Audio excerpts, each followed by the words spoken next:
Good morning, friends. Welcome back to At Home with Holly. My name's Holly. I'm so glad that you're here. We're gonna get some stuff done outside today. The sun is shining. It's pretending to be summer, even though it's basically fall. So I am going to do some cleanup on these beds. It's a sad day, but we got to rip out some of the plants so that I can start putting these beds to bed one at a time. At the end of the season, I always top them off and top them with amendments, and then I actually put a silage tarp on each of the beds so that no weeds grow. Trying to get my weed bank down, weed seed bank down. So I'm going to do that. I'm also going to prune some of the tomato plants on the bottom to get lots of airflow. And just do a little bit of maintenance, see what's going on in the beds. So let's get started. Okay, so this is Olivia's bed. It's out of control, but that's what happens when she goes back to school. So I'm gonna be cleaning up these tomato plants. At some point over the next couple days, not sure if I'll do it today, I'll top off these back here. These are our lettuces and beets that we planted. Spotty germination on the old seeds that were a couple years old, but this year's seeds looking good. The beets did pretty well. Those are coming along. Again, just need to prune for some airflow.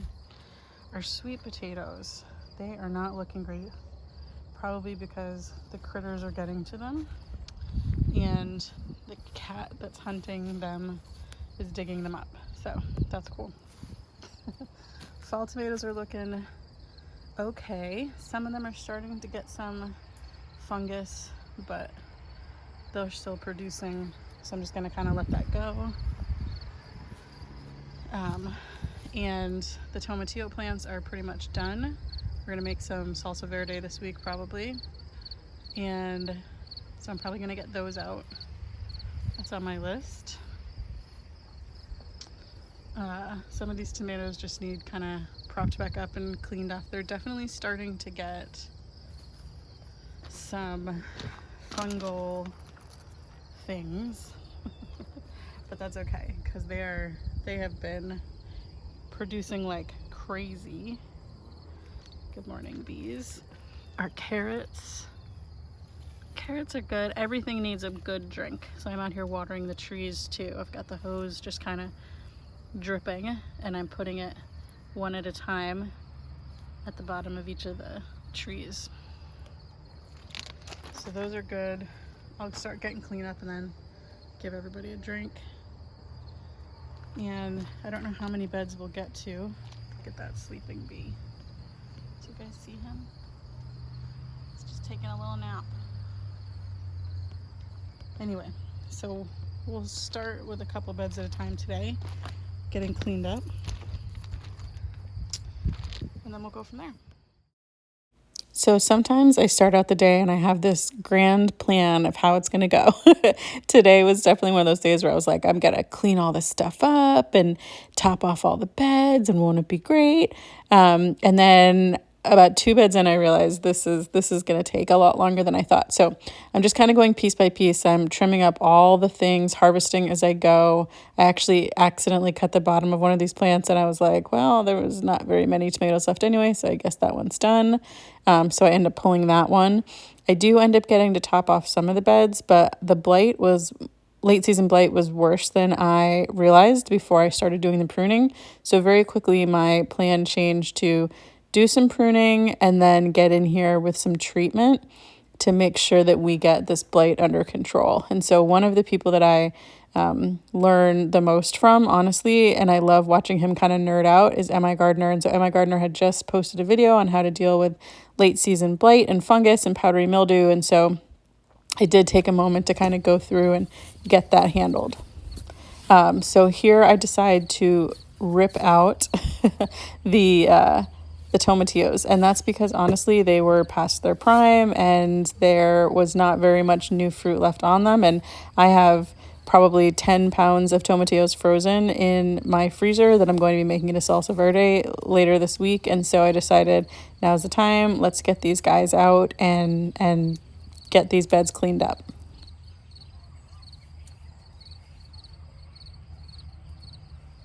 So I love to use this white stretchy string stuff to tie up the plants. However, when you go to take it down, if you don't remove it, those little pieces will be in your compost. So to kind of do two birds, one stone, I ended up just kind of chopping it up into pieces as I removed the plant, into pieces as I removed it. And that just loosened up all that string to just slide right down the post that it had been tied to. So I just keep kind of cutting up little branches of these two tomatillo plants, and every once in a while I find a tomatillo that was ripe and I'll throw it into my bucket, but I just keep kind of chopping it up as I go so that it fits better into the compost and all the little pieces of string stay out of the compost that I'm making to put in the garden in the spring.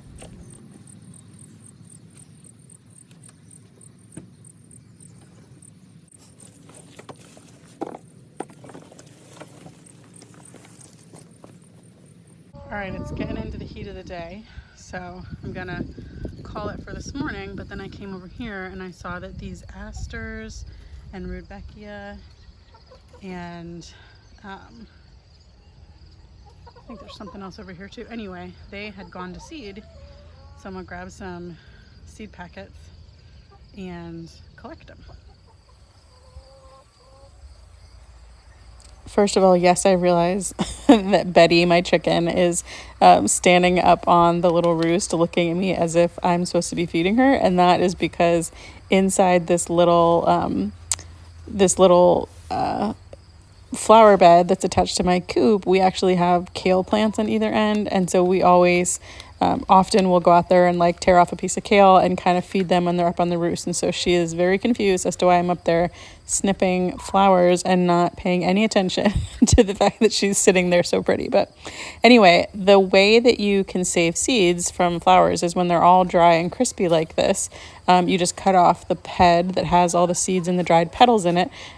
Because it's the heat of the day and I'm not wanting to like separate all that stuff out here, I'm just kind of cutting off their heads and putting them into the little seed saving envelopes that I have. But the petals are not seeds. The seeds are inside the petals. And so when you take these inside, you want to make sure that they are completely dry and you can actually separate the petals from the seeds. Sometimes I do that. Sometimes I just wait till the spring and then I'll just kind of crush up and put it right on top of the pots that I'm actually like growing them in. A lot of these things will reseed themselves, but I do later on this week end up coming back and topping off all of the flower, all of the little pots and the raised things like this with some more potting soil. And so I didn't want to sprinkle too many of the seeds. I did end up deadheading some of them and just throwing them back in, but a lot of the times I like to top off the beds first before I do that.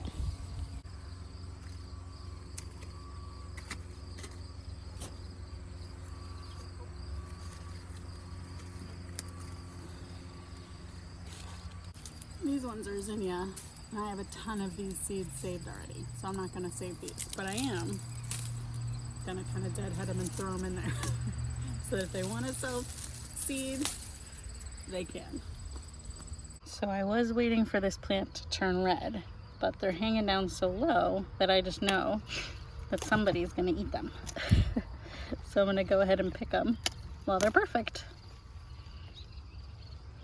So these are all the bean pods that I took off of Olivia's climbing bean plant, pole bean plant. And I'm going to put these in the house, open them up, see which ones are good, and make sure they're nice and dry, and then save them for next year. So I was able to get enough tomatillos to top off my bag for the freezer and get all these seeds saved. So one of my favorite features on the chicken coop that we have here is the fact that this feeder door can drop down so you can top off the feeders and the waterers without having to go inside the coop. And that is lovely. And no, I'm not feeding them claws and pickles, but those containers are the perfect size to carry feed out every day in. So I just end up using them as like feed scoops. Another great way to reuse your plastic. And yes, I did forget to put the tops on, but I remembered in about 2 minutes and put the tops back on these feeders.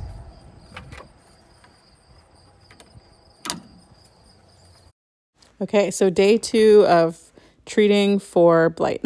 So late season blight just kind of happens when you grow tomatoes, especially if you're going to plant them close together. And so this day I started a lot earlier. You can see because I'm still wearing a sweatshirt, which by the way comes off in just a little bit as I start working up a sweat. But this day I am doing some heavy pruning and I am getting off all the dead branches or anything that's contaminated. And then I found a friend. Found this guy. And yes, he's got eggs on him, but I also touched him, and I feel like that is a rude offense on his part. So he's going to the chickens. I actually didn't have too many tomato hornworms. I think that's the second one I've seen all season, but I do have a really healthy, beneficial insect population. And so the parasitic wasps had already found that guy and had laid eggs on it. And normally I leave those so that they can continue having their life cycle and having more places. But that, like I said, I touched that guy. So to the chickens he went. But anyway, so I am doing a heavy prune and I am getting off all the dead foliage or anything that even remotely looks like it's not going to bear fruit anymore. I am taking it out and then I'm getting this ready basically so that there's proper airflow, and I'm going to be able to treat it with the new to me spray that I learned from MI Gardener. And so I am going through here and I'm harvesting as I go a little bit, but I'm pretty much just taking off all of the dead and diseased leaves. But you know, sometimes when you're in the garden and you're just enjoying this quiet time and kind of going at it, just kind of in the flow, all of a sudden I start thinking, what else could I harvest? What else could I do? And so then I get distracted by peppers and, you know, then it keeps going. All right, friends, so I am by no means an expert on growing Brussels sprouts. And this year I let them get too tall before I topped them and all kinds of things. And so they were shading out the broccoli that I had in here. They were starting to open up. Things were just not going well for the Brussels sprouts. So I decided, okay, it's time to get these out and harvest what we can and move on from there. So I did end up taking out the Brussels sprouts, topping off this bed, this half of this bed because there's leaks on the back half, and then putting the cage, which I broke a piece off, so I'll have to fix that. But I ended up putting that back on top as well.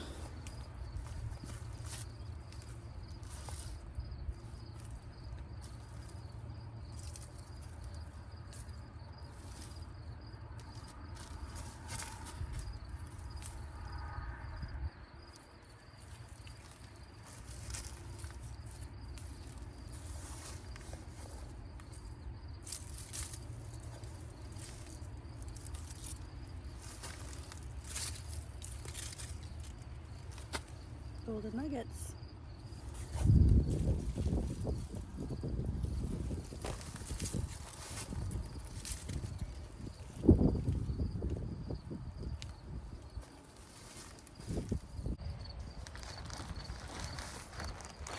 So from time to time, you'll see me topping off beds with bagged raised bed mix or potting soil. And these are things that I already had in my garage.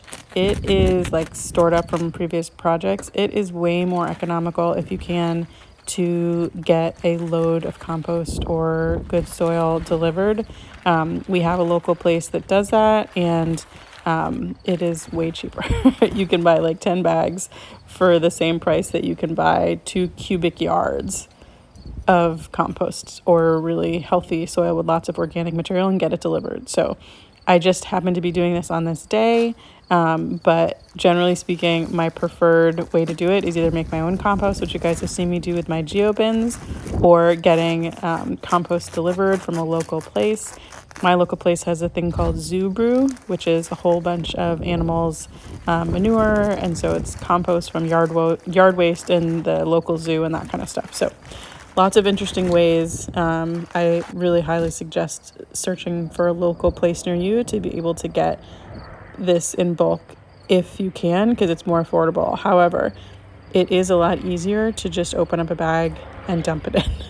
So from time to time I do that if my back is sore or something, but if I know I'm going to be doing a lot of these beds at once, then I will opt for the bulk delivery for sure.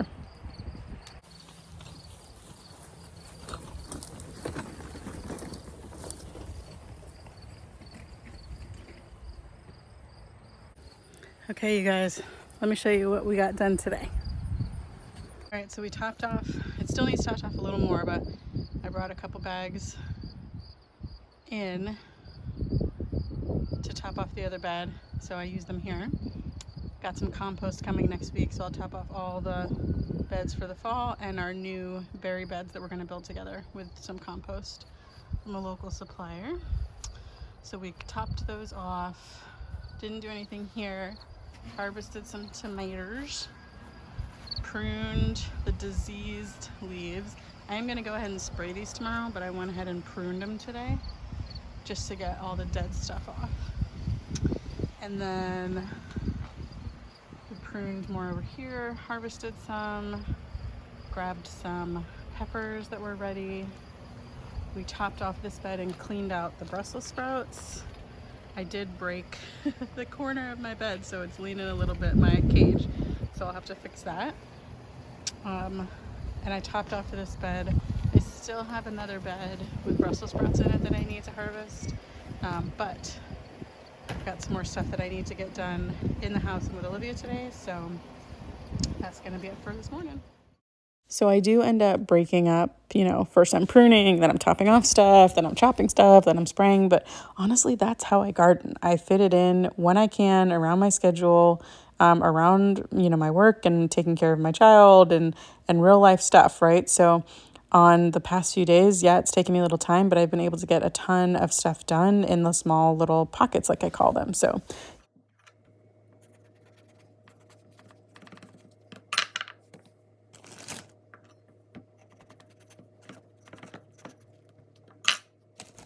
right here, I am taking all of the tomatoes that have been ripening in my window, and I am taking out the cores or cutting off the tops if there's any bad spots, and I'm putting them in a freezer bag that I've used several times over and filled up and cooked with and filled up again. So this time I am cutting all the spots and tops off of the tomatoes.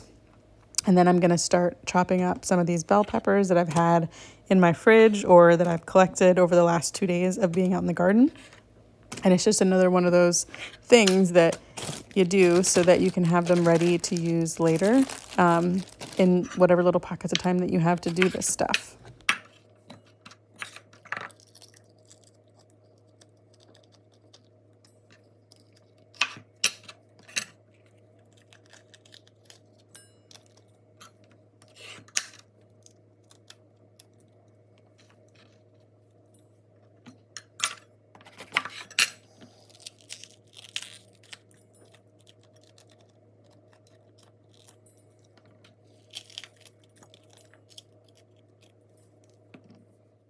So we've got some really fun freezer meals and make ahead, like meal in a jar canning meals that we're going to do over the next few weeks.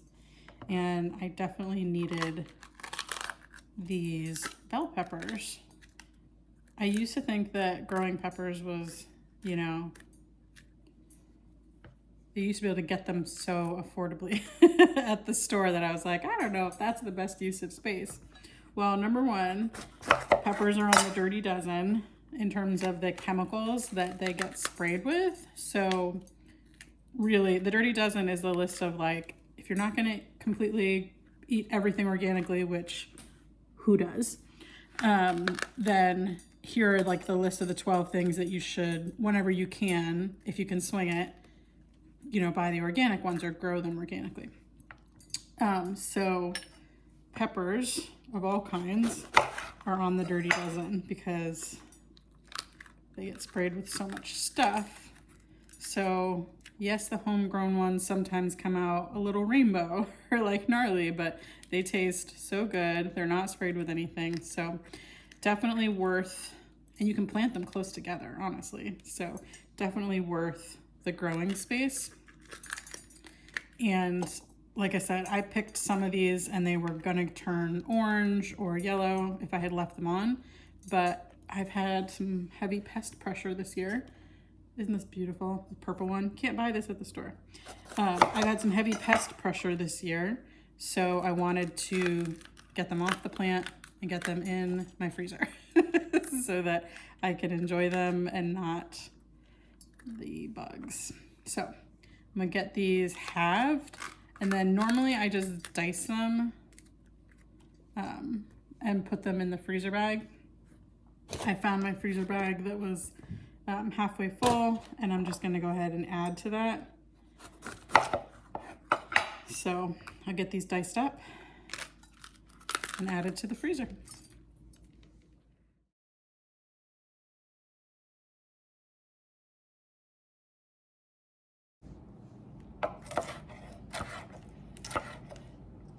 So like I was saying, these are on the Dirty Dozen peppers, especially bell peppers, but all peppers are on the Dirty Dozen. So definitely worth, whenever you can, getting the organic ones. But also they are very expensive to get the organic ones.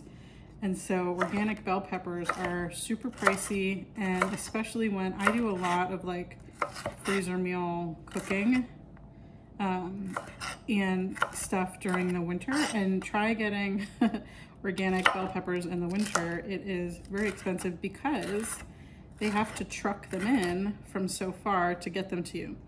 And part of the reason, well, I'm super passionate about eating local as much as I can.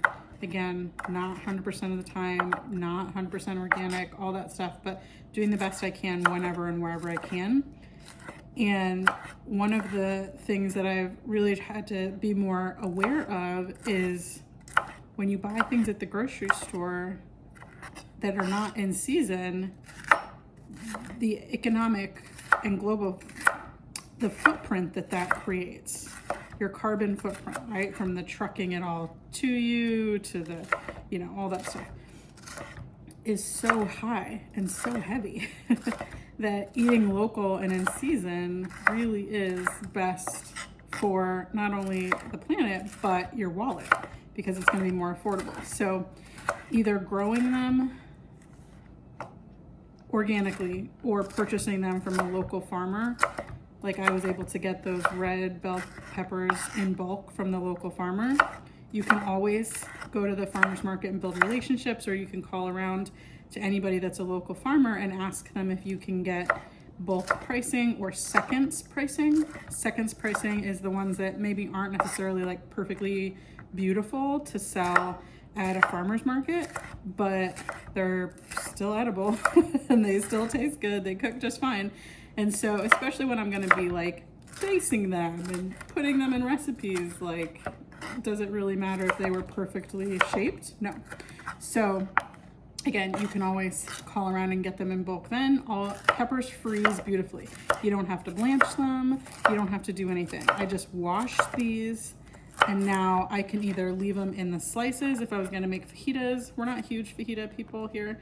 But you could leave them in strips, or you can dice them up. 99.9% of the time when I do a recipe is going to be diced. So I just go ahead and dice them now. They'll freeze beautifully. You can take them from frozen, add them to any recipe that calls for them, and they're perfectly fine. Perfectly fine. They're not the same texture that you'd want if you were gonna like do a veggie dip or something. That fresh has the texture you're looking for, but it's pretty close. So in a recipe, you know, it's just, it'll do just fine. They're honestly one of the things that if you grow them now or buy them, source them now when they're in season and fresh, they will last you in the freezer for a good long while. And you can either put them in a Ziploc bag or a silicone bag like I've got going. My cutting board is moving because I've got one on top of each other. I don't usually do that. You can put them in a Ziploc bag or a freezer bag, and they'll stay just fine for a few months. You'll get a little frost on them, but they'll be okay. Or you can put them in a vacuum packed bag. I don't know why I'm double doing this. It's not safe and it's not sturdy. But when I wash them, I put them both here. There we go. Okay. So you can vacuum pack them and make them last even longer. I've had them last, you know, a year and a half or so in the freezer, and they cooked up just fine. So that's one of those things. Make do with what you have. If you have a vacuum packer, great. If you don't, use them up quicker and they'll still be just as good. Okay, almost done getting these chopped up and ready for the freezer. That one's a snack.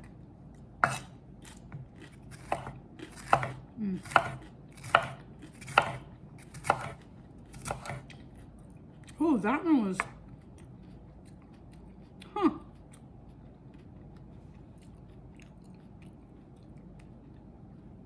That one had a little heat to it, and it's supposed to be a bell pepper.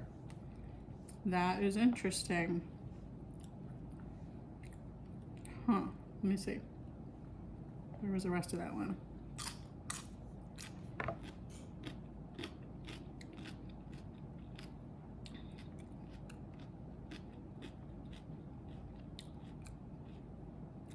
Okay, that one didn't have any. That's weird. It wasn't too much heat. It wasn't like jalapeno heat. It was like just a little warm. So that was interesting. You know, Peppergate and all that. So this year there was a mix up with a major supplier of peppers where people thought they were planting, I think it was like banana peppers or something, and they were getting jalapenos, or I don't know, I forget. But basically that can happen with any seed supplier. That's just because they're getting their seeds from farmers. Something gets mislabeled. It happens. But I've never had it happen with MI Gardener. And their germination rates are like off the charts high. So I get most of my seeds from MI Gardener, some from Botanical Interests, some from occasionally from Baker Creek, rare seeds, Baker Creek, but they're a little pricier. So most of them from MI Gardener and Botanical Interests, and occasionally I'll pick some off at Dollar Tree or wherever they're on sale. Okay, I think that hot one was a fluke. So I'm gonna get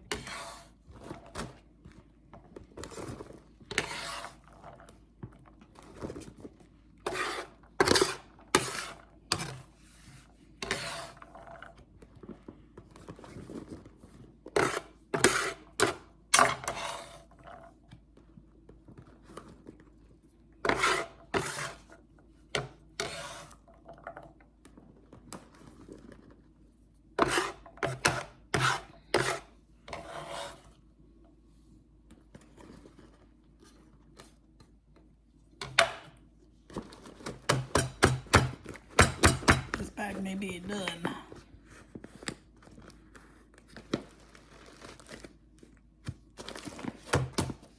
So what I'll probably do is I'll use this, oh my gosh, so hot and sweaty from the garden still, but I'll probably use this up in all the cooking that we're gonna do in the next few weeks. And then anything that's in there longer than that, I'll probably take out and individually portion and vacuum pack them just so they'll stay longer in the freezer. Okay, so we are going to be spraying our plants that have any blight or mildew on them, and MI Gardener is my go-to for all the scientific, nerdy, wonderful things that go along with gardening. And so his recommendation was to take 2 tablespoons of this health supplement and add it to a sprayer and spray it onto anything that's affected. So we're gonna go ahead and get this mixed up and spray it on any of our tomatoes that are suffering from late season blight.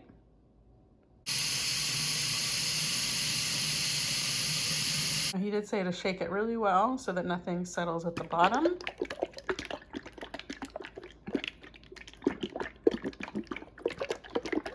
And then 2 teaspoons.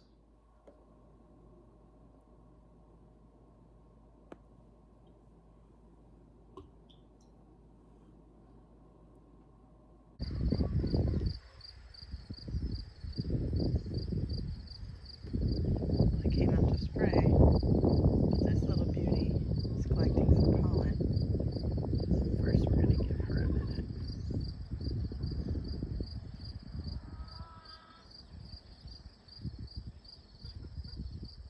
I love that the zinnias brought in the monarchs, the hummingbirds, every.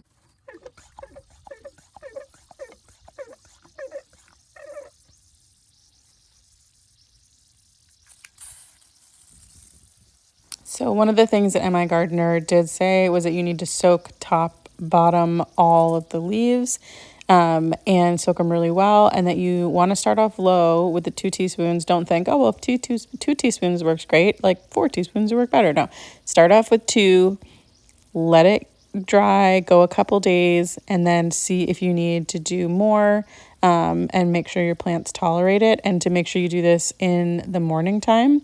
That way they're not getting burned like a magnifying glass through the heat of the day with little water droplets.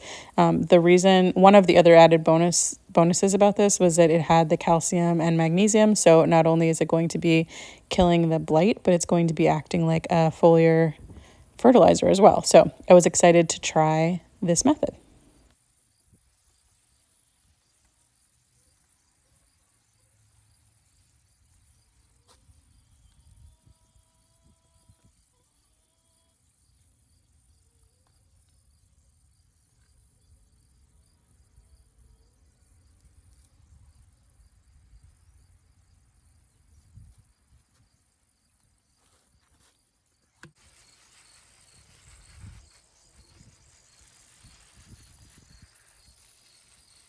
So this treatment is supposed to be effective for late season blight, powdery mildew, basically any funguses and things that are going wrong with your leaves.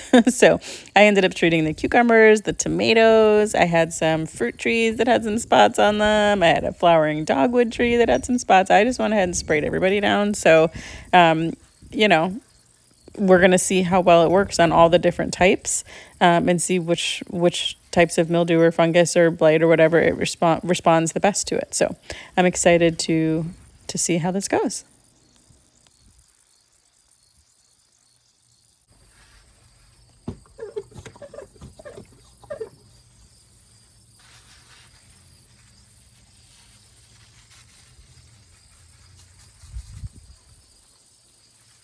Okay, one more project off the list for this week.